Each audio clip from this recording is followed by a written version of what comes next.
Hey, what's up, lightboltjoe here. Today we are going to discuss the 2021 Lifetime original film, hour and a half long, Saying Yes to Christmas. So, this surprised me. It's cute, it's cuddly, it's Christmas fluff, but this had real moments to it. It took me off guard. I did not expect the realism to it within regards to hashtag representation matters throughout the entirety of this. This was really well done. It was a great conversation piece. It brought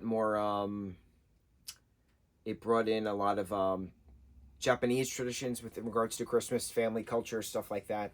It uh it surprised me. You have this main character, June. She's half Japanese, half Caucasian, and she's coming back home for the Christmas season because she's technically in town because an author that her editor boss, because she's an associate editor, is trying to woo to join this publishing company for in the city.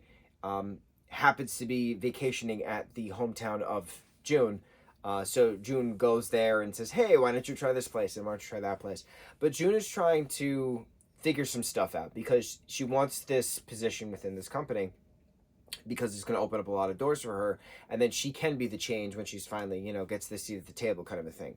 But in hindsight, there's a Christmas wish that happens where her friend Blake, her old childhood friend Blake, who is now leading into the romantic love interest towards the end of the film, he makes a Christmas wish on a jingle bell that her parents have, hanging outside the door. And June can't say no to anything Christmas related, which is cheesy, but it adds to the charm of the saying yes to yourself as well as Christmas kind of a thing. And then once June realizes to say yes for herself, um, it was an important conversation piece because then she can uh, become that independent editor and produce the books that spoke to her when she was a kid. That the books that she knows were going to do very well with regards to social media in general. That's where the marketing is. It's not old school marketing anymore. It's new school marketing. You need something viral, and a lot of her representation matters posts have gone viral, especially because she wants to publish this Puerto Rican author's children's story in regards to what is it called? Wake Up, It's Navidad, something like that. So it's Puerto Rican Christmas and how there is no snow, and that doesn't have to have snow in a suburb to be a Christmas kind of a thing. There's Christmas celebrated in all other parts of the world. How are other parts of the world celebrating Christmas?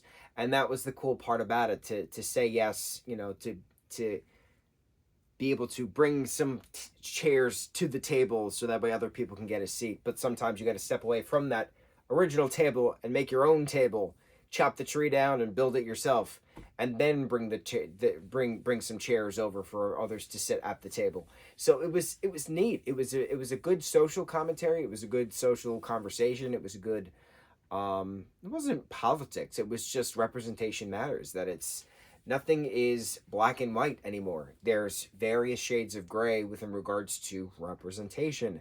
People exist. Cultures exist. It's time to learn. So it was neat having these little Korean fried chicken conversations and these making the mochi, that whole party that they were having making mochi. That was cool. You don't normally see that in regards to Christmas films. Most Christmas films are just the suburbs and the snow kind of thing, right? That was the point of this. The point of this is that not everything is suburbs and snow in regards to Christmas. Christmas is celebrated in all the parts of the world, in all of their fashions, in all of the different cultures, and all over different traditions. So it's just neat. It was a neat conversation piece. I like the reconciliation that Blake had with his dad, that June had with her parents, that they all got to, celebrate at the end, and then the midnight uh, bringing in the Christmas Day kiss that Blake and June have while it's snowing. Picture perfect. Chef's kiss. It was beautiful. It was authentic. It was real. Hashtag representation matters. Absolutely loved it. Surprised me. Cheesy, but still surprised me. I really enjoyed it. On to the next review. Mucho mahalo.